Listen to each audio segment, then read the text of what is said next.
What up? What up? What up? It's another episode of the Shark Cove. Look, I'm going to get it out of the way. I'm going to address the elephant in the room.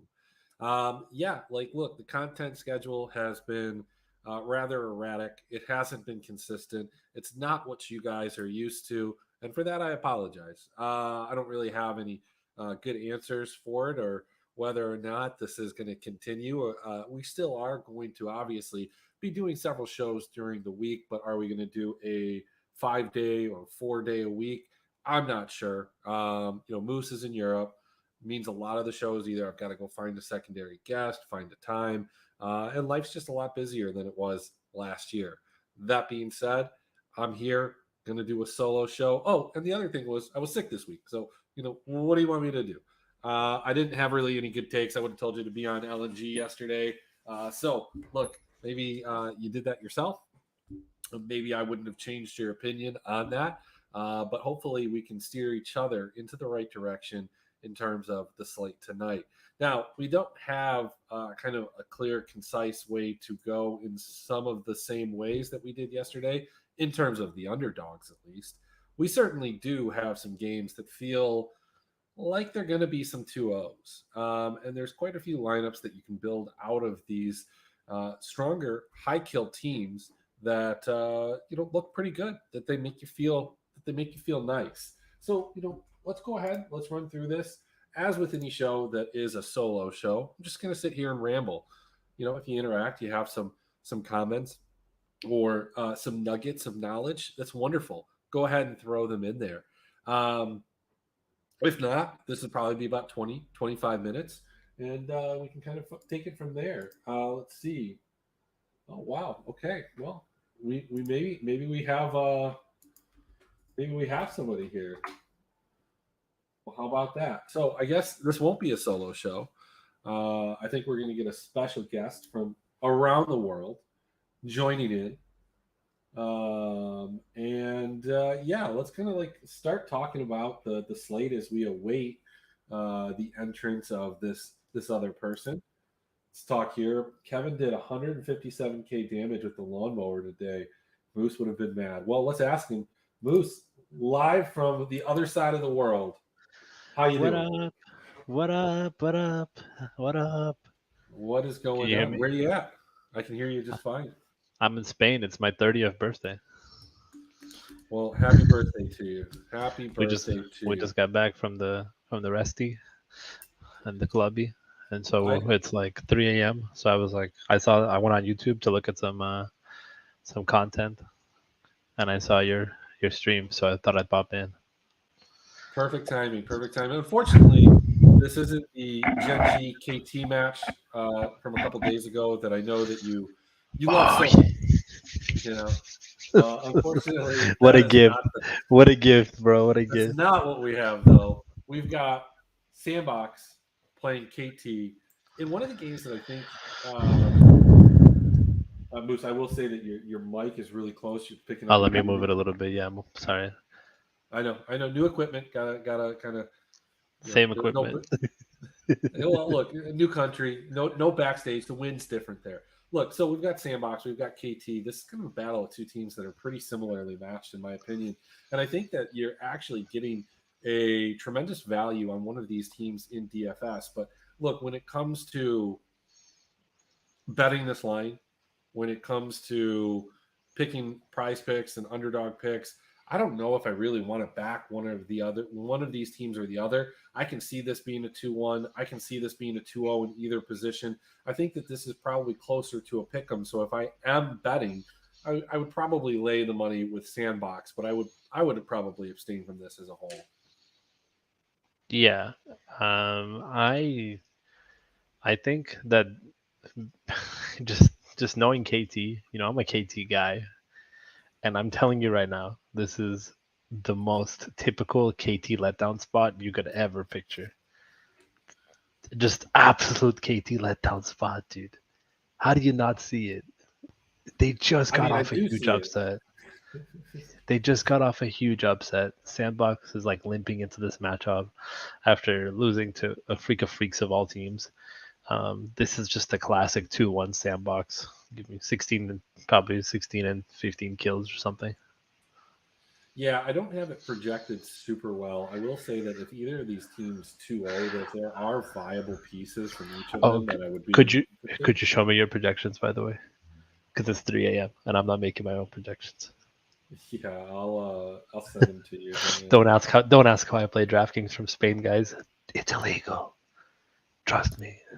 Well, all right. Let me save this for you. Moose downloads. All right, I can send this to you now. All right. So anyway, um, moving over to like Genji Brion, this game does not have a lot of excitement for me. I mean, from a betting standpoint, I don't think that you can lay either of these. Maybe the minus 210 to get the 1.5, and just think that Genji sweeps this game. And I kind of think that that's the most likely situation here. Yeah, so another great bounce back spot for Genji after losing to KT, you know, obviously. Um, I am interested in Pays in this matchup. I think Pays and Chovy might have some value here. We got a 5 game slate. I think we've all seen, you know, slate after slate that LCK is actually very viable. I didn't check yesterday's results yet, but I uh, I think that Pays going up against Bro last time put up 86 points, which is pretty impressive and could easily win you a slate given how things are currently going. But Genji is the most expensive team on the slate, so people are going to use them in cash or whatnot. But I don't see them being used a lot in tournament. They're not the most expensive everywhere though. Like that's kind of the thing is when you look at some of these positions. Let's just take a look at some of this right now. We've got, in the top lane it's JDG, then Genji. Peanut is the third most expensive. Chovy's the most expensive, but Pays is the third most expensive, and then Delight is the second most expensive. So, they're up there. I think that if you're betting this line, there's two things that I really like. The first one being, going ahead and taking the spread here and the Genji sweeps. And I think you can bet the 8.5. I do think that this is a low scoring game, but when you look at all of the matches that we've seen, these two teams play against different types of competition. This road team does not allow a ton of kills, but they don't get a lot of kills. I think 8.5 is a number that I'm comfortable with how bloody I think Genji is, and that they pick it up a little bit more than some of the other competition that's played by. Yeah, I think your mic got a little bit muffly there for a second from me. There you go. You're back now. All Um, right, all right. yeah, you're back now. Yeah, I mean, honestly, it's kind of hard to tell because while Delight does average well, I really don't see a lot of upside for him right now, and I think that Peanut is probably the highest upside player you have outside of Pays and Chovy. But yeah, I mean, I think that like a Peanut Pays Genji stack as a small stack could definitely make some noise. Chovy's just so expensive. Yeah, for sure. But the challenge that you have is is we do need to find some value because we have a couple games here that look like on the surface level absolutely smash spots. This is one of them. We've got Invictus Gaming, who, look, they've beat up on bad teams throughout the entire split. They've had their own problems playing up in competition, but this up team, and I didn't mean to do that, is not somebody that they're playing up to. This is definitely somebody that we're going to play down to. I don't know if I'd want to bet the minus 260, but I think the taking the spread here at minus 1.5, getting the plus 125, I think that that's a spot that I want to take. And the other spot that I would take is every single one of the look. I think Invictus wins the series. There's almost no doubt in my mind there. And I do think that when they win the series and how they win the series is definitely going to be games that are bigger than a 6.5 kill spread. So I would bet the spread, the sweep, and then I would bet the minus 6.5 on every single one of these games. If they drop one of the games, well, then you lose that. You probably lose that bet, but maybe you make up for everything everywhere else. And hopefully they just sweep 2-0 and they win them by 6.5, and you just clean up. That's kind of my read on this one. Yeah, Invictus are such a tough team to read because when you think they're gonna 2-1, they 2-0, and then when you think they're gonna 2-0, they 2-1, or they just lose. Um, yeah, I don't think plus 125 is enough for me, but I do like Invictus in this matchup a lot. Yeah, I mean, look, when we look at who Invictus has played, you know, the series that they lost were to TT, Top, JDG, Weibo, and the OMG series. I don't think that there's anything wrong with losing to OMG. Um, Perhaps a case could be made the way that they lost to OMG was a little bit disconcerting, but they came back and they handled business with RA, a 16-5 and then a 19-4. On the other side of that, look up, they've done almost nothing. They did beat OMG. Like, I mean, that is kind of all that they have. Outside of that, this is a team that does have a win over LGD, but has just been thrashed by almost everybody else. So I think that this is a scenario where, like, you can feel good about IG. This just feels like where IG kind of is going to thrive for the time being. But Moose, I feel you. Like, I don't like throwing confidence to IG, but there is a team that I do like putting confidence in, and that is JDG. JDG OMG is an upset that I think a lot of people are trying to will into existence on the OMG Oof, side of things. But this gonna JDG get team, wrecked. Yeah. like, maybe they drop a game. I don't think that they do. I think that they sweep this series. I think that this is going to be a relatively uneventful slate. In the middle games, I think they're all going to be sweeps. I think JDG sweeps here, and I think this is also a series where you can bet the kill spreads because when we are looking at this, it's 8.5, which seems big, Moose. It seems big. I get that, but when OMG loses, I mean, they lose big, like 5-13. That's close, right? 7-19, 3-20, 10-19, 2-18. On the other side of things, though, JDG is a team that wins big, 23-8, 28-8, 23-4. Plenty of these games where they just absolutely outslaughter their opponent. So if you're looking for a spot to bet here and you don't want to take the spread at minus 165, I think you can take the kill spreads in any of the games. I do expect JDG to handily win this series. It's just a matter of, is this going to be a 16, 17, 18 kill JDG, or is this going to be a 23, 24, 25 kill JDG? It just depends on the fight that OMG puts up. Yeah, I don't really see much of a fight here for OMG. As far as I understand, they did drop their last game, right? Let me see. Yeah. Yep, they I sure think I did. think OMG's next matchup is a little bit more interesting, but they actually won against Yeah. NIP in their last game, and then they 2-0 Invictus. So OMG is coming off of back-to-back wins against teams that against Invictus and NIP, um, which leads me to make a case that they're going to be a little bit stronger than we expect them to be. But at best, it's a 2-1, and even then, all they're going to do is just make a JDG not optimal. That's all they're going to do. But the the plus 1.5 is interesting. I mean, I know we like JDG, and to the naked eye it doesn't look that obvious, but I'm guessing that getting plus money on a plus 1.5 feels very. No, you know what? Maybe I stand corrected because I'm looking at JDD's score and they've really just blown everybody out. Yeah, okay, so 2-0, 2-0 JDG. Run it. Yeah, and JDG, IG, and NIP all have side selection. So take that for Ah, what it's worth. Um, Last game of the night from a betting standpoint, we'll hop into DFS right after is NIP versus FPX. FPX comes in as a oof. relatively large dog here, plus 175.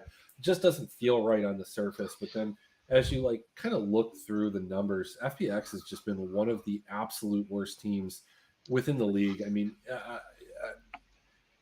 just all parts of them. I mean, even LWX is not, you know, he's not been terrible, but he's not been able to carry the other four players over the line of mediocrity. I mean, we're going to see some really bad bottom lanes today, and FPX is one of them. Up is the other one. IG potentially is another one of them. I mean, at times On is off in his own world, getting caught, and other times he's absolutely slain. But the problem that I have in just dismissing FPX is not as much in FPX. It's this NIP team. this NIP team to me is really like they're like a BLG light. They're a team that gets involved in a lot of 3-game series, has an incredible pop off. That's the BLG aspect, but they have an incredible pop off when they do win. You know, they get 20 kills or more. Foddick just absolutely slays. And even in a loss, this guy, you know, in a 1-1, he's usually good to hit his underdog or prize picks number. But look, they're playing FPX. This FPX team could not get things done against LGD. I have my concerns. They've only recently, I mean, they've taken maps off of LGD and TT, but they've lost a couple series against a bunch of killers. They did beat up. They took a game off of BLG. Question is, Moose, can they take 2 games off of NIP? And like, look, the bigger question is, do you want them to? Like, if you're playing NIP, do you want FPX to play a game where they win and it's maybe like 22-9, like against TT, and then you get 2 games of Foddick going off for 20 and they get 60 kills? NIP could do some serious damage if they win this series. So my take on this game is that I have done nothing but lose money this split, and it's primarily because of the team in question right here. Both of them, really.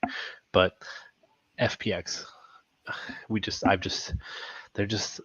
What was the team? It was the AL, right? Like it was the AL of last year, where you're just constantly betting money on them, and you're like, it's gonna happen, it's gonna hit, and then I've never been that person. I've all right. never thrown money like that. I know a lot of Well, people are. Well, we did. We were AL Sharks, but it was not very sharky. And this is a once again another smash spot to be on FPX at low percentage, and I don't think I can bring myself to do it anymore because they just suck so goddamn bad. They're just bad, bro, and they're not a good team. They don't have good players. They're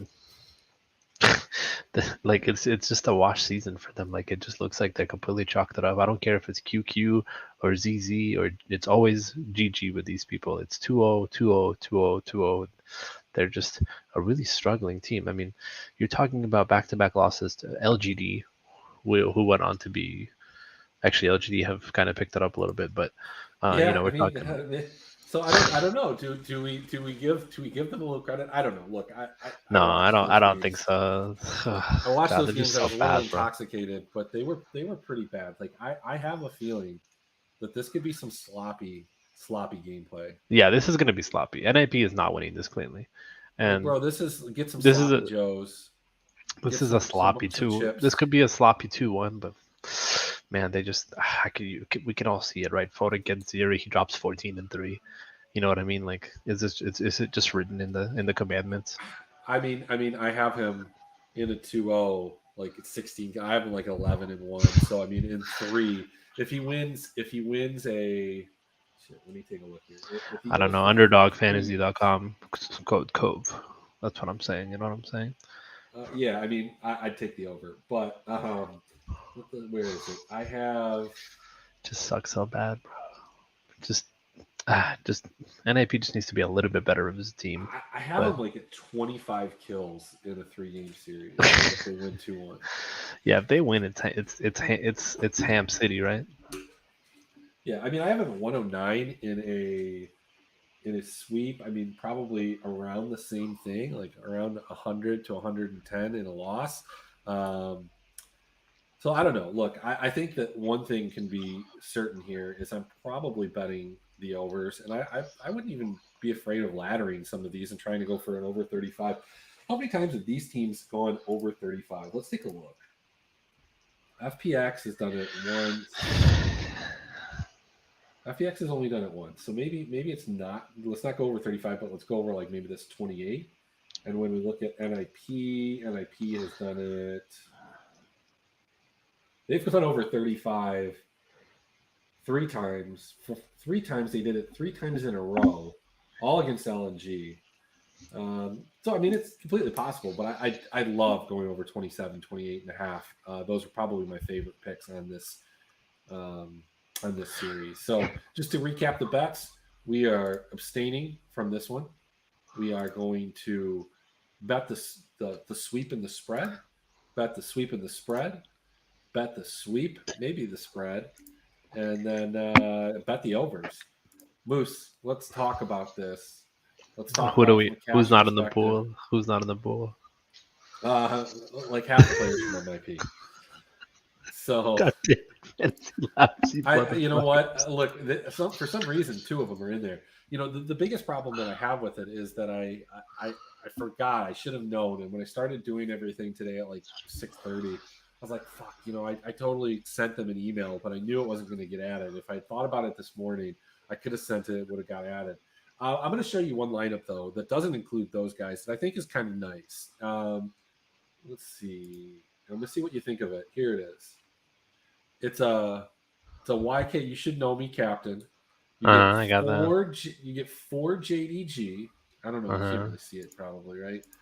There we Tasty, go. tasty. You get four JDG with on.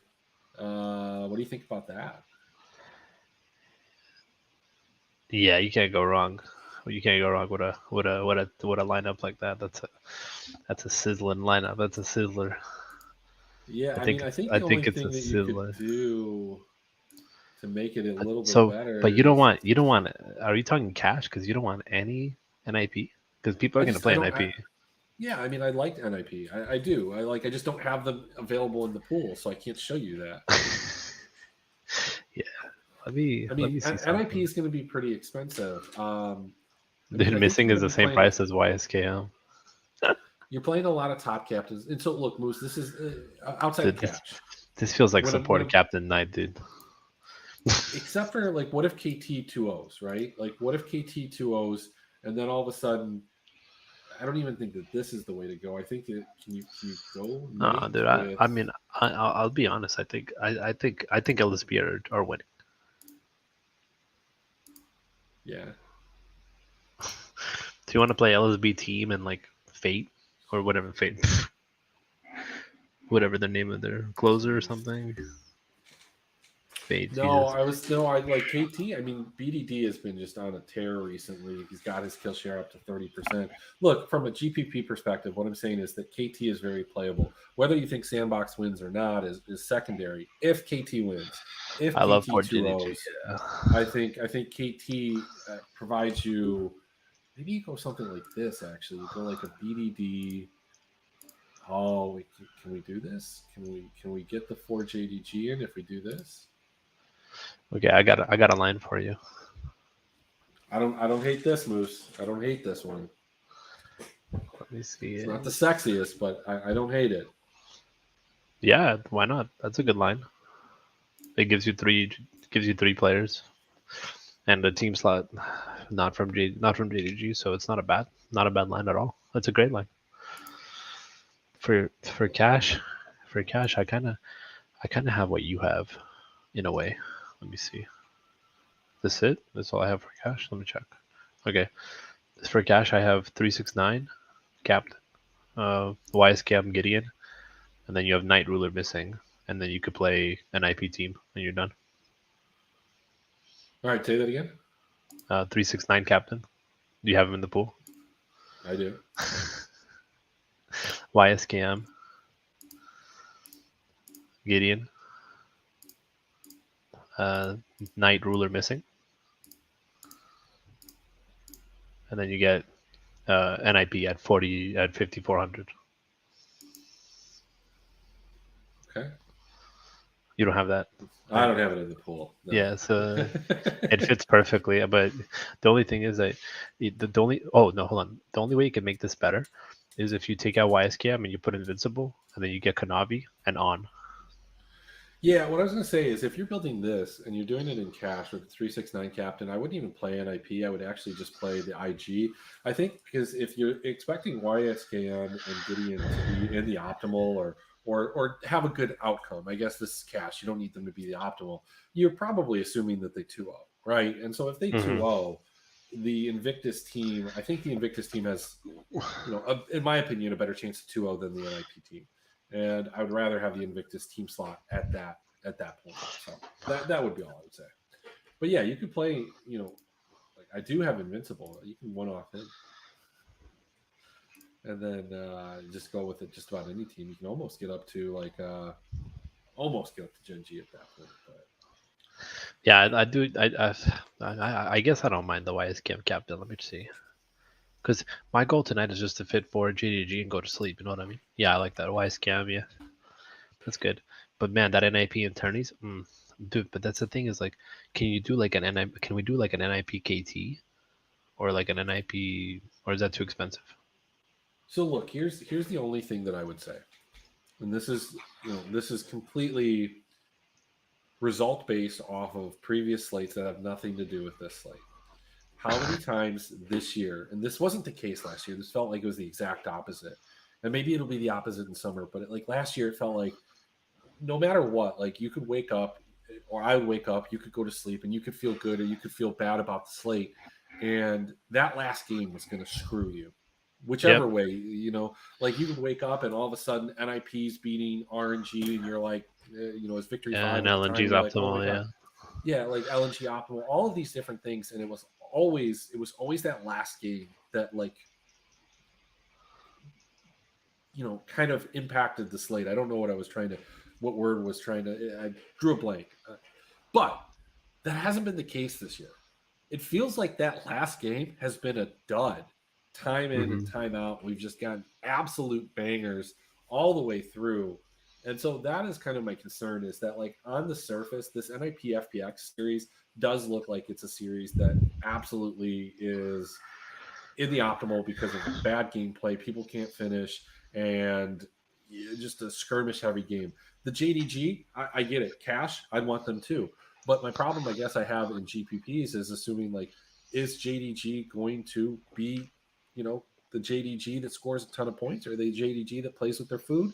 Or are they the JDG that just wants to get the weekend over, pack it in, and wins this game with like 15, 16 kill totals, super clean, 20, 25 minutes? It's a business trip for them. So I don't know. I don't know. And then you always have Gen G, right? Like Gen G, IG. You have four teams, four games that possess at least one team that has like slate breaking ability on a regular basis. Gen G could go for 40 kills in a 2-0. Probably won't, but they could. JDG could do it, but JDG's so good that they might only go for 30. IG and up, like maybe they play a 50 kill game. We've seen it with up. We've seen it happen. That team is absolutely terrible, and even if they get into a lead, they'll throw it back. And that's kind of the crux that we run into is that we don't know what we don't know, right? Yeah. I am interested in seeing who you can pair with. Yeah. I mean, like you said, it feels like we've had so many different. I mean, you know, I think the reason why so many people are not running as well as they would is because we got used to this formula, where this formula we had was basically like, okay, look, we have our edge. What's our edge? We know that we can play LCK teams, and sometimes they're optimal, or we know where to find good spots to play bad teams and pick good upsets. But we've had LCK, double support, back to back nights winning, and it's completely changed the meta. Like the meta of DFS and League has never been more wide. Anything can win. You know what I mean? Like anything can win. Four Well, two anything can one, win, and I anything can think, win. but I think the bigger issue, Boost, is that the contests are different, and so the meta is always different. Like this has always been the way that the large GPPs play. But you and I got used to playing three max 100-person tournaments, and it was a little bit different. And now, if you go play the $44, it's still kind of that same. It's the same. It's the same situation. You're not seeing those super crazy lines. You do see them trickle in there, and that's good in a 100-person tournament because they're usually suboptimal going in. So I don't know. I just think it's the tournaments and then like the tournaments that are being played and being offered. So The with tournaments as that, well are huge. Yeah. but with that being said, there are other options for you to play DFS, and I'm going to give you a couple picks. Moose, I'm going to see what you think about these. I'm not bringing them up on screen here, but I've Oh got God, someone get Kevin online. I'm so bad at these. no. So I'm just going to listen. This is what I got. Listen, I've got on. This is Price Picks on over 9 kills. Pez over 9.5. Ruler over 10. Care under 5.5. Ooh, And then I got okay. I got a little LJL action there. I've got Aria over 9 and Honey over 5.5. But a couple other ones for you. So if we assume that On goes for 9 kills and goes over that, we can then maybe assume that Doggo and Queen, they go under 7 and 5.5. Knight goes over 8.5. We hope that he doesn't get Annie. We hope that he doesn't get Gragas. We hope he gets somebody that can, get some kills out there. He goes 8.5. We go back over to Japan and we go see our boy Yucatan. He's going to go over 10 kills tonight. And then we've got Fodek with 11.5. So those are prize picks. Those are the ones that I like. Now, when it comes to the underdog, let's talk about underdog. Underdog had Aki available at lower than 3. I haven't projected it to. He's 2 on prize picks. If you can still go get that lower than 3, absolutely take it. They have Fodek at 10, not 11 or 11.5. Absolutely go crush that. The other ones that I kind of like, not as much, but I do like, Ruler, -3 over Kanavi. Fodek, -3 over Pout. And then Karis. This one's a risky one. Karis, -0.5 kill over Umpty. I think if they get swept, I think that is pretty even. So you're just hoping for a little bit of luck on that one. Maybe that's an insurable play. Don't put that with the other 4. Maybe make an extra one, put that together, and that's how you play that. So, look, Moose, that's all I've got for tonight. I know it's late where you're at. Hopefully, I should be able to have some consistent shows next week. I think my schedule should be a little bit more conducive. I don't anticipate being sick next week. And, I'm ready to get back in the grind just a little bit. The week after that, probably not. But next week, we can do it. Yeah, let's do it. Let's smash some spots. I'm excited to see. I'm excited to see what happens with DFS. Looking back at the slates, it looks like damn one was optimal yesterday. So I'm not afraid to play LCK tonight. I'm not afraid to play KT tonight. I'm not afraid to play LSB tonight. I'm definitely not afraid to play any of these dogs, including up. I'll even probably have a couple up lines just because I don't think anybody will be on them. Other than that, yeah. Moose, you got to get in and start registering because the World Championship qualifiers have been started to be posted. So you got to get in there and defend your championships. Oh yeah, I'll make sure to win one lineup again. Let's go. All right, guys. Well, hey, thanks. It's it's Saturday night. I know the fights are on. I'm nasally congested. The slate kind of sucks for different reasons, but they all suck. They always suck. The slates are never good until they're over and you win. But we'll see you guys on Tuesday, Tank Top Tuesday. See you then.